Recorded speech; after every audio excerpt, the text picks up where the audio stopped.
After a surprising season that saw us make the playoffs for the very first time, and an off-season that saw us add a franchise-caliber goaltender, maybe not in potential name, but, in terms of name value, things are looking up for the LA Kings this year, and as a result, the standard is higher, the expectations are higher, as has been set by you in the comments of the last episode. We will get to that very, very soon. So, taking a look here, first things first, what I want to do is sim to the season opener against Calgary, as we got absolutely crushed in that last preseason game, unfortunately. But what I want to take a look at here, the overall of the team. 91 offense, 85 defense, 85 goaltending. Again, things are definitely looking up for us. Let's take a look at the team after considering, multiple things and switching some things up. This is the squad that we are rolling with. It will be Alex Iafallo on the top line, next to Anze Kopitar and Alex Turcotte. Now, in terms of the overalls, we actually don't know for sure. With a lot of them, it's still a solid top line. Second line, Rasmus Kupari, Jarrett Anderson-Dolan, and Carl Grundstrom. Trevor Moore, Blake Lizotte, and Gabe Vilardi make up the third line. Matt Luff, Mike Amadio, and Austin Wagner on the fourth line. So, again, I'm very happy with that. We don't know for sure the overall on some of these players, and things will adjust. The team might not exactly stay the same. Time will tell, and I'll get to that in a moment. Defensively, Tobias Bjornfot, Andrew Doughty, Yuri Zykov, and Cale Clegg, Mikey Anderson, next to Sean Walker. Again, we have Matt Roy there as a safety net on defense. With the goaltenders, Carter Hart and Justice Annunen. It's Annunen, I'm pretty sure. Regardless, we still know with the goaltending, a lot can change. With the defense, a lot can change, and potentially with the forward core, because that brings me to our 3 goals for the season. Of course, last year we hit 2 out of 3.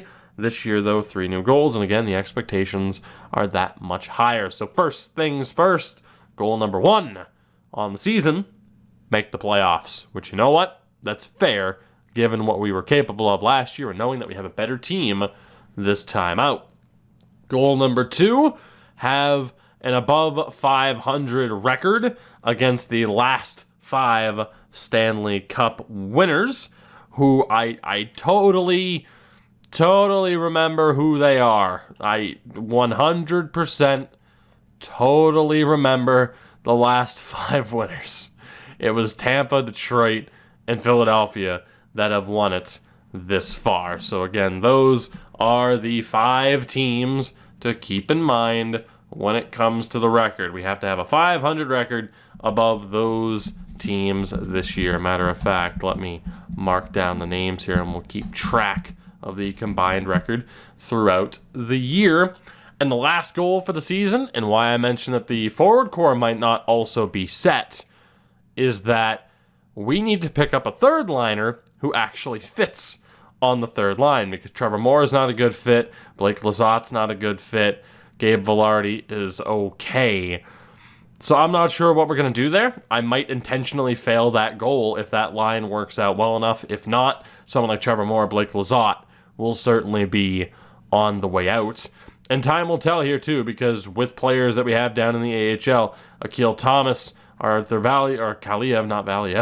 Valiev, Arthur Kaliev, Tyler Madden, Samuel Fogamo, someone might be a good enough fit. I mean, we don't know the overall for these players right now, right? So right now it really is just a matter of time, wait it out, see how the team does at the start of the year, and make adjustments from there as we move on. But all in all, this team's looking good. I mean, like I said, obviously we elected to trade some players a little bit earlier than originally anticipated, but I do feel as though it has worked out for the best. The leadership, right now it's set to Kopitar. Do we want to give it to Turcotte? And then on defense, it's obviously going to be Doughty. Do we give it to Turcotte? He is the highest rated player on the team. I guess there's really no reason to take it away from him. If it was up to me, I would probably give it to like Mike Amadio or Matt Luff, but I don't really think it's worth screwing up the... Yeah, it's not really worth screwing up the morale on Turcotte just to take that letter away after it automatically assigned it to him after, of course, we got rid of Kyle Clifford last year. So with that, I think it covers everything. We are good to go, good to get the season underway. And again, we'll take it pretty much one day at a time and see how it all plays out. A lot of games against Calgary, of course, in the past week. It's game number 2, but the first one that really counts. And we lose 4-2. The rematch on home ice. Gabe Vilardi gets injured, so that's a hell of a start for him to this season, as we were outscored 10-6 by Calgary over those first 2 games. We do rebound with 2 wins, of course. Not going to be overly reactionary to any early losses. Although, boy, Oland really doesn't fit in with that third line either. So, ugh. Gabe Vilardi is back. Confirmed at an 81, by the way. Lizotte at an 82. Trevor Moore is an 85. Jesus. Kapari's an 83. Anderson Dolan, we don't know. Grundstrom's a legitimate 88 due to the morale. That is fantastic. And Turcotte's now a 90. So you know what? And you know what the thing is? I totally forgot to do this. The power play. And that is what I have to set up really quickly. So let's do this. It is, of course, going to be, I think, Kopitar, Turcotte, you follow. I'll probably have Doughty on the power play. Maybe not, though, because obviously Amadio, I don't need you there. But we could add Vilardi. I think someone's going to have to be left out on that third line, potentially, although Grundstrom's already there. So yeah, Anderson Dolan can be there, and it's either we have a defenseman or we bring in Trevor Moore, if I'm not mistaken, right? No, Moore was already in. Who am I missing?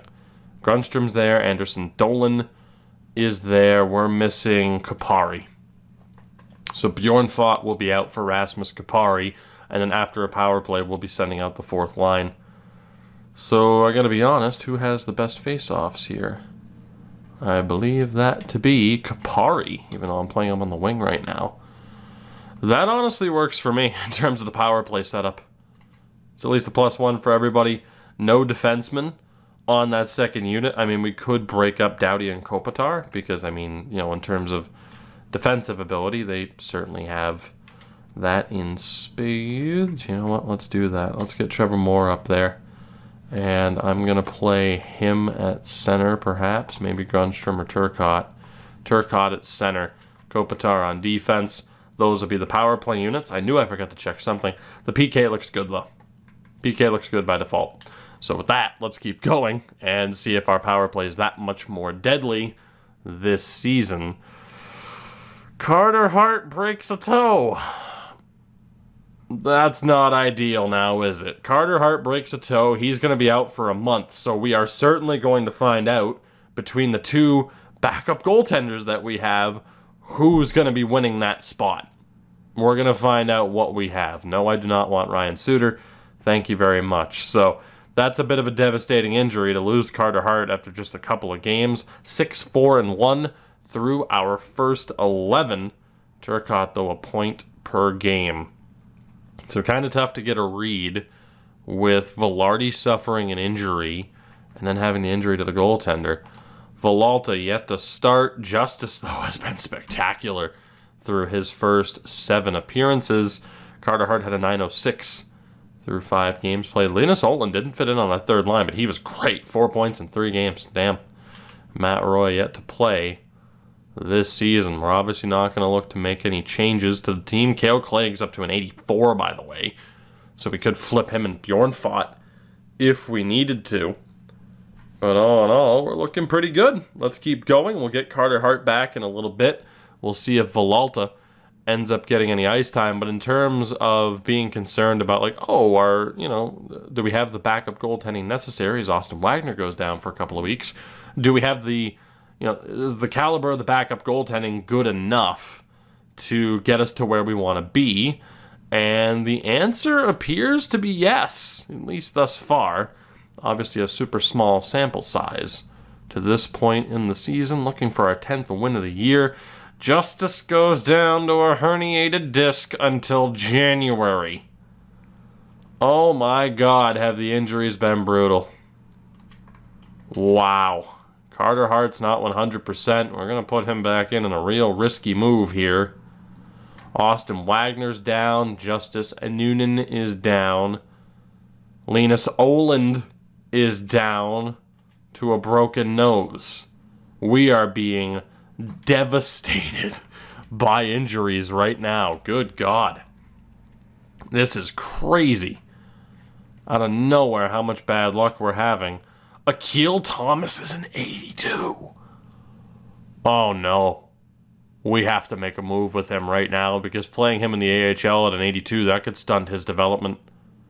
Even with Madden, Kaliev, Fogamo, Shafagulin, like we're risking that now. We have to make a move in regards to Akil Thomas or somebody. We can't just let players sit around.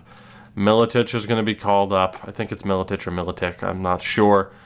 I should have checked on Elite Prospects, but he's going to be called up. He'll be played on the fourth line.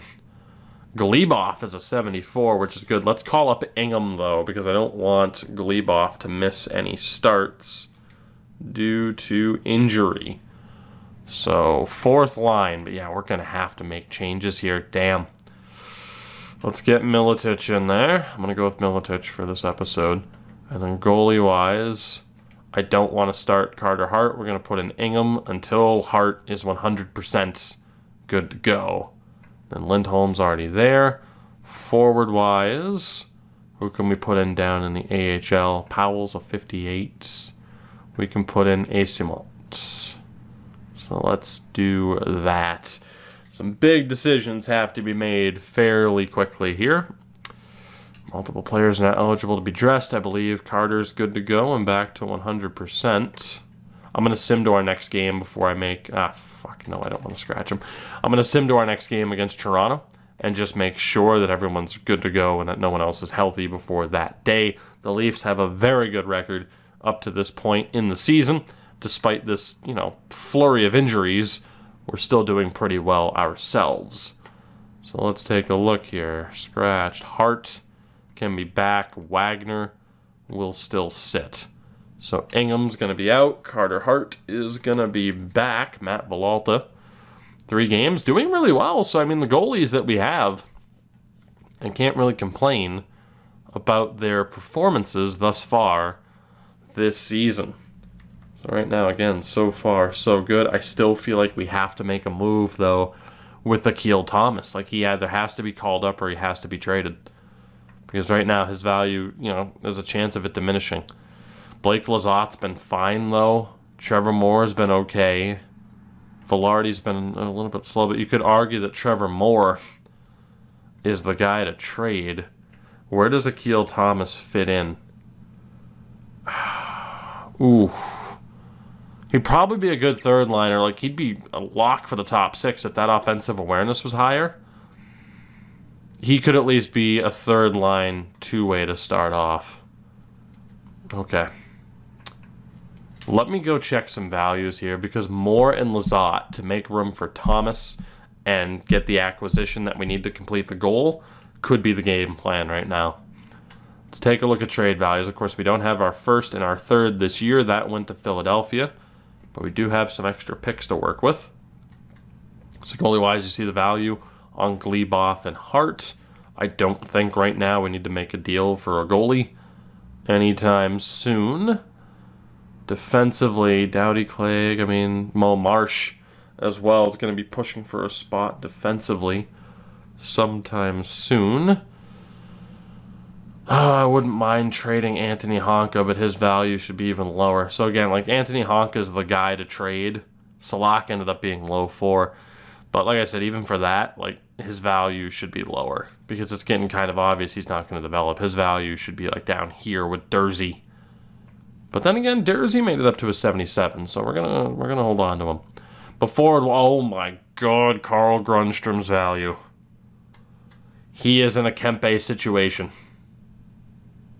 where it's okay, we can keep him or we can get rid of him. Obviously, with Kempe, the goal was, okay, get some draft picks, but mainly get rid of Jonathan Quick. I didn't even think they'd accept that trade. The only reason it was really worth it is because we got rid of Quick. You get rid of Leonard. You know, how that worked out was how that worked out. You think of now, you know, Savoy and Genther being here, it worked out pretty well for us. Both of those two could arguably be signed as well. You could argue what their better development would be, you know, playing one more season for Genther unsigned, or would it be at the NHL level? Decisions. Just to check, what could we get for Carl Grundstrom? Not even really considering trading him. What can we get for Carl Grundstrom? We know some deals are going through. 1-for-1 for Pietrangelo? No. Dumba and Suter. That's a shitload of cap to take on. Getting Matt Dumba would be great. Gostisbehere and LaBerge. And a fifth as well. Ghost, 1 year left. Justin Falk. Jesus, if he could score goals like we've seen him do in the playoffs. Adam Pelech and 2/4. Okay, we'll keep that in mind. Carl Grundstrom can fetch us a pretty good return, but the thing is, he's a part of our top 6 right now, along with Turcotte, Anderson, Dolan, Kapari, Iafalo, Kopitar. Trevor Moore is not a part of that top 6, and right now is proving to be a power play specialist. It makes more sense, no pun intended, to sign Trevor or to trade Trevor Moore, give Akil Thomas that chance on that third line, Blake Lizotte there too. It makes more sense to try and cash out on Trevor Moore's value because he's never going to break into the top 6, and that overall is likely to drop. As such, the trade value drops. I think it makes all the sense in the world to get rid of Trevor Moore. Plus, he's on a fantastic contract. His value is never going to be higher. It's never going to be higher. So the question is, what is the return potentially looking like? Vinny Hinostroza, Samuelson and Kulak, and again, we need to look for like a deal with Anaheim here, for example. So this trade from Buffalo, I'm going to rule out, I suppose.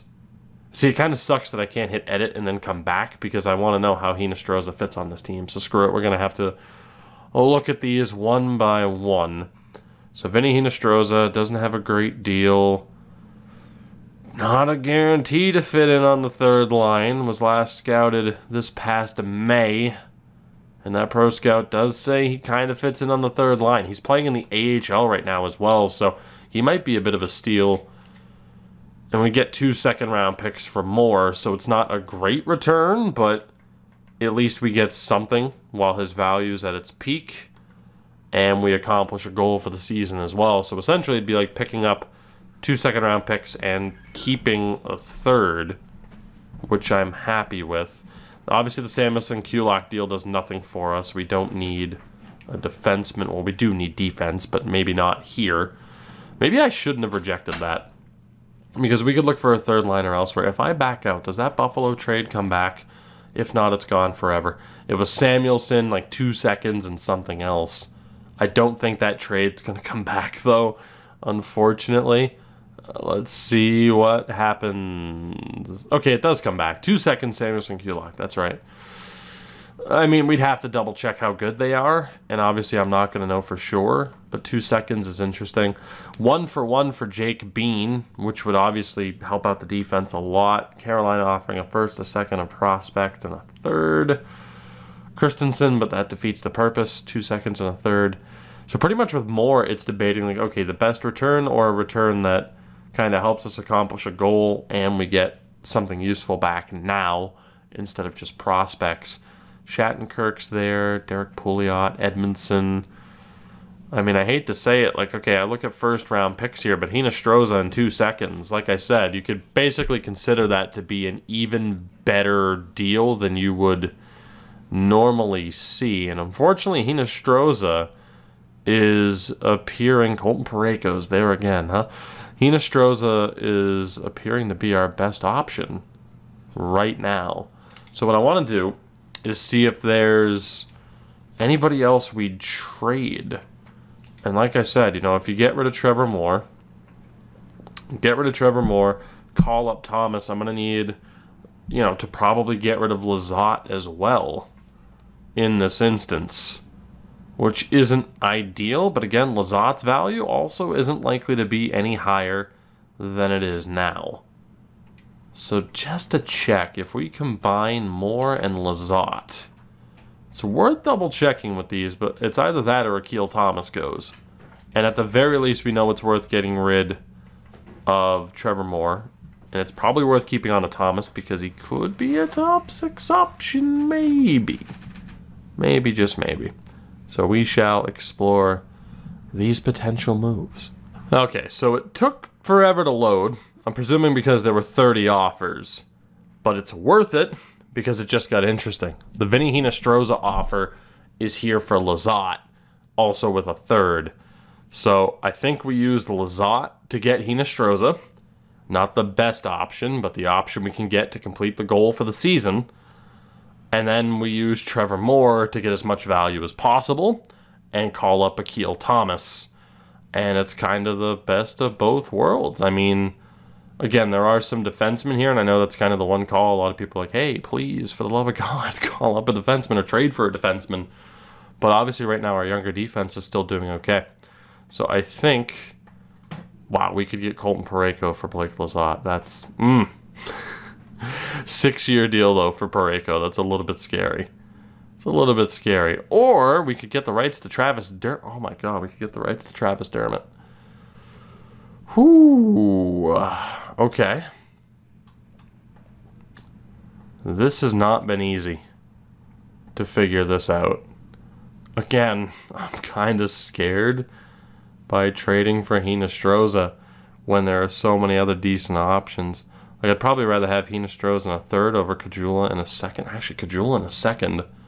Does he fit in with the team well? This is more complicated than I expected. Caggiula is a depth forward, so I'm going to rule him out with him not actually being a third liner. I want a guy who's actually a third liner. So let's go back to Blake Lizotte. Again, as much as I want to hold on to these guys, it's kind of worth getting rid of them. We can't stay tethered to too many people, especially when you guys give me that particular goal for the season. So it's like Sanderson's there as a prospect. McMichael's still going to be a prospect. The first round pick is nice. It'd be great to have a first round pick this year. I can't disagree with that. Getting Travis Dermott for the defense would be nice, but then if we get a defenseman, we have to trade somebody, and that just causes more potential issues. But again, sign an RFA and Travis Dermott is certainly an option. We don't know how much he's looking for, though. Scandella, Grzelcyk, of course, Parayko. I'd probably rather go for Dermott over Parayko. Less years and Dermott's younger. So right now, the options seem pretty clear. We could take a first-round pick from Edmonton or Washington. We could trade for Hinostroza, or we could trade for Travis Dermott. We trade for Travis Dermott, sign him, move a different defenseman out. We still have to trade Trevor Moore and pick up a third liner in the deal. It's just, do we want to acquire a defenseman like Dermott? Because Doughty, Clay, Zykov, Bjorn Fott, Walker, Anderson can still get better. Marsh is going to sign next year. Who do we take out here? Walker? I suppose it would be Walker. And that would move Zykov down to third pairing instead of second pairing, which could be temporary. See, I think that's the problem, right? If we get Travis Dermott now, he takes what we want, to be Zykov's spot moving forward, and could be Zykov's spot by the end of the year. So I'm going to rule out Dermott. I'm going to stick with this defense. Because Walker, Anderson, Roy, they're good enough to be third pairing. Marsh is going to be fighting for top 4. I think we're okay. I mean, we don't have another elite defenseman, but Travis Dermott's not going to be that either. So it's either a first-round pick or we trade Lizotte for Hinostroza. And I think we're going to trade him for Hinostroza so that I can get back other picks. Although there's got to be a low-value third-rounder or third-line guy that I can pick up. other than Vinny Hinostroza. Although, again, let's take a look at him, because it's Hinostroza for Lizotte, or Hinostroza on third for Lizotte. Now, with Washington's offer, initially the trade rules are I can't get back more than one pick unless the AI offers to trade, though. And that was as we were trying to figure out if we were going to use the trade finder. So that's the thing, though. Hinostroza is listed as a depth forward. He could play on the third line, but he's not a third liner. So that rules that out. I have to find a random third liner that actually fits in on the team. But to do that, still, Lizotte's got to go, Trevor Moore's got to go. So let's get as much back for those two as possible. I wasn't sure if we were going to, we could have just taken the hit and kept the team together and gotten rid of a third round pick. I don't think I want to do that. I think I have to try and complete the deals, the goals if I can. I mean, intentionally tanking works, but it does make sense to get rid of Lizotte and Akil Thomas, and obviously Trevor Moore. So with Lizotte, the best deal is one that involves a first-round pick this year. So that's either Edmonton's first, a third, and Vorobiev, or Washington's deal involving a fourth and Mikkola. We're going to take the first and a third. We are going to take the first and third from Edmonton, the third rounder being next year anyway. Blake Lizotte, he's on an expiring contract. He's going to want to get paid, I would presume. We're going to send him out to Edmonton to make room for Akil Thomas. And again, we're not done yet. We're going to go best lines for now because Trevor Moore is also going to be on the way out to make the most of his value. Obviously, he's an amazing third liner to have, but again, his value is never going to be higher. It's almost level to Alex Iafallo, but he's never going to play top six, so it's not going to last. It's going to drop. I'd rather take advantage of it now. So 2 seconds, 2 defensemen. We could get Jake Bean. How good is Jake Bean? But again, it's the same issue of a top 4 option. Bean is a top 4 defenseman now. He's an 85. But he really only fits in on the PK, apparently. So he's not really a good fit for our team. He was actually just scouted this month. If he's only going to be a good fit on the PK, it's not worth it. We need him to actually be a fit with the normal lines. So that option is out. Again, I wish there was a quicker way to be able to do this. Like, unless there's a button that I'm missing. A first, a second from Carolina, Breland, and a third. So that's obviously worth it. Christensen, 2 seconds and a third. I want a first rounder. Stillman, a first and a third, which I'd probably prefer rather than Breland. So Stillman, a first and a third looks good. Zary, a first and a third looks good. The Carolina deals are looking pretty strong right now. I think that's the way we're going to go.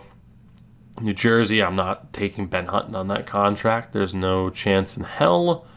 Bernsey, Dermott again. Which, again, I don't think we need Dermott. I'm going to trust this defense the way it is. Well, though Sanderson as a prospect is interesting, as is McMichael and a third.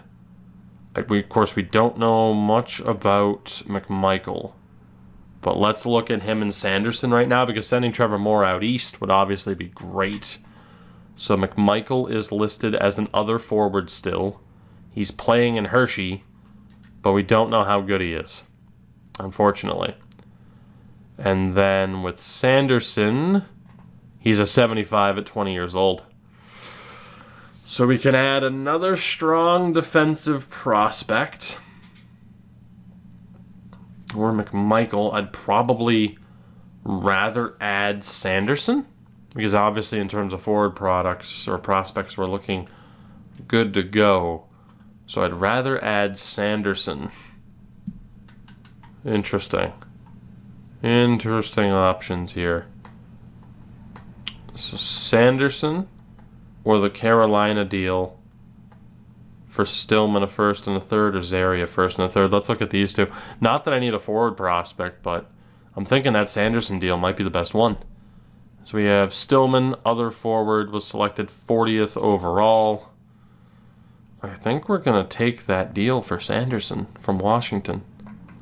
And then aside from Stillman, it was Connor Zary. We don't know how good he is right now either. I like the idea of getting Stillman because that gives our current defensive prospects a chance to develop. Because like I said, we have Clegg, Zekoff, Bjornfot on roster. Marsh is there. I really do need another defensive prospect because obviously forward-wise, Genther and Savoy are there. So I think we're going to trade Trevor Moore for a first-round pick and a solid defensive prospect. We're going to call up Akil Thomas, and we're going to find a third liner really quickly. And that's going to be the deal. We'll check the trade block to see who we can bring in. But we're going to take this deal. Jake Sanderson and a first-round pick in the upcoming draft for Trevor Moore. Again, I love Trevor Moore. He's an amazing third liner to have on a fantastic contract. But I can't help but think that power play time isn't going to be enough to help that trade value stay as high as it is. It, in theory, hurts our playoff chances. We'll see.